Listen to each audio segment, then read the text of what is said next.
দর্শক আপনাদেরকে স্বাগতম। আশা করি সবাই ভালো আছেন। আজকে আপনাদেরকে একটা ব্যতিক্রমী জিনিস দেখাবো, সেটা হলো মেপল সিরাপ।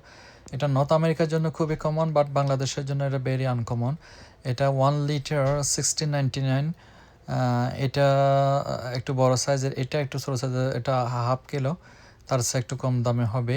এটা দেখতেও তেলের মতো মনে হলো, এটা তেল না। এটা সাধারণত মেফল গাছ থেকে তৈরি হয়, যেমন খেজুর গাছ থেকে খেজুর রস।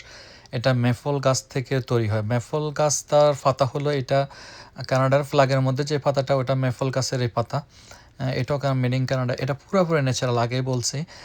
এবং কি এটা বসন্তের আগে দিয়ে, শীতের শেষে দিয়ে গাছের থেকে এই রসটা বের করা হয়, এবং কি এটা প্রচুর ঠিক থাকে। এটাকে লিকুইড করা হয় গরম করে। আর আমাদের দেশে তো খেজুর রস একটু পাতলা থাকে, এটাকে গাঢ় করা হয়। তো আশা করি ভালো থাকবেন। অনলাইনে পাওয়া যাবে, এনজয় করবেন। Thank you very much.